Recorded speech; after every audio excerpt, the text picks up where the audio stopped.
Everybody? So, I'm walking, so you know what that means, right? Okay. Yeah, so I'm headed to the Air Force Base right now. I'm going to an air show. So I think that's going to be quite interesting. Uh, you know, the military guys out here are proving to be very scattered. You think some people in the military, that means they got their stuff together. And they really not. They out here partying hard, y'all. Like, it's ridiculous. And so, needless to say, I've never been on base. I can spot a military guy a mile away, and I don't deal with him.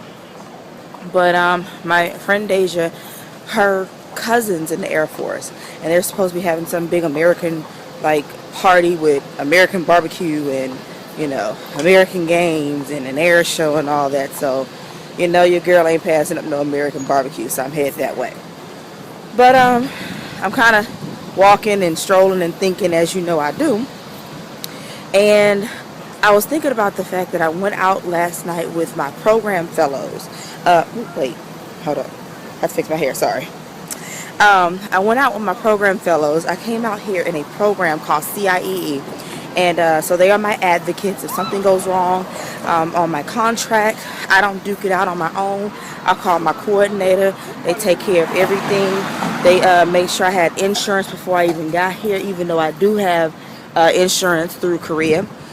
But they take care of everything, which is why I opted to go through a program rather than just a recruiter. I was coming to a place I didn't know. So I had to do it the smart way. You know what I'm saying? So at any rate, I've been here for 3 months, but because my schedule's been so crazy with work, I haven't been able to do the orientation. So, consequently, went out with them on yesterday. Now, I noticed after the first lunch, because we had lunch and dinner together, noticed after the first lunch that I may be the oldest one out there. A couple things they kept doing and saying, they kept getting on my nerves.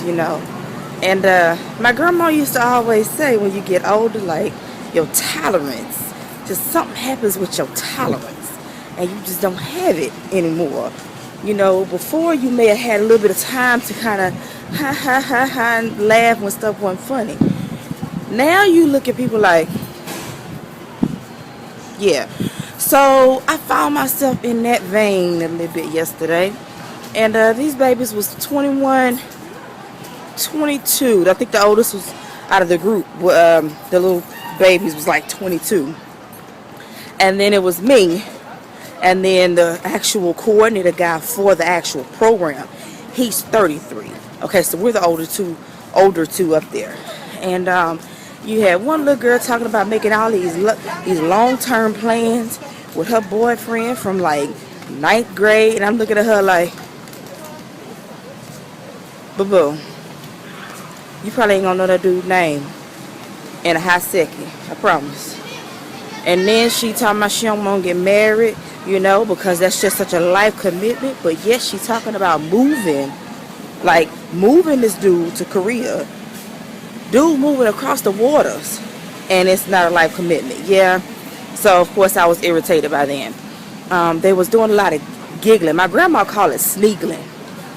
It wasn't just giggling, because it was a snicker and a giggle. So my grandma would say, stop all that sniggling out there. That was her thing. And I found myself wanting to tell them, stop all that sniggling, because they was just laughing at stuff that didn't even make sense. Cute group of people. Real sweet. But really on my nerves. Let me just say that. So we went to a show called Nanta. Apparently it is worldwide, world-renowned with tours and things of that nature.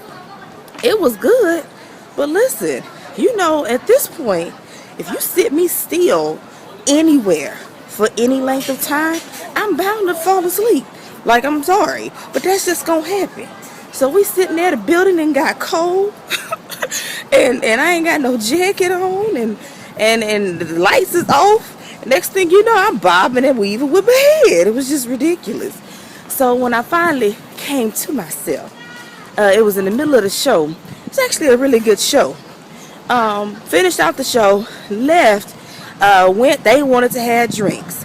That's another thing.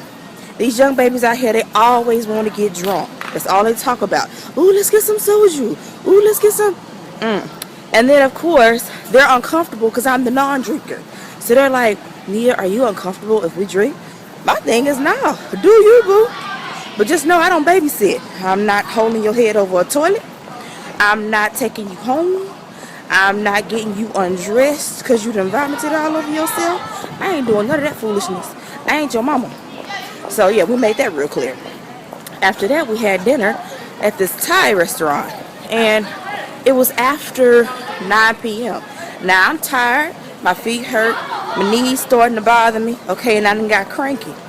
They talking about, what we finna do next? Boo, it is 9:15. Okay? We have been out all day. We have eaten. Y'all done had some drinks, so now you got a little spirits in your system. Okay? We done went to performances and all that. Y'all talking about what we doing next? I tell y'all what, you know what? This has been a lovely day. Sister Mia going on home. I'm gonna get some icy hots and put it on my joints. And I'm gonna do some other stuff like homework, some productive stuff that's gonna help me contribute to society later on. So yeah, that was my day yesterday. I feel a little bit better now that I got my icy hat on. And I'm heading to the Air Force Base, hoping that I don't get no fool in the Air Force that say nothing stupid, because that's what they tend to do out here. They think they in the military, they think they got a little guaranteed check, and they think you're supposed to, fly when they whistle. Don't work like that. So y'all pray for me. It's gonna be a long day. All right, it's your girl Mia, signing out. Peace.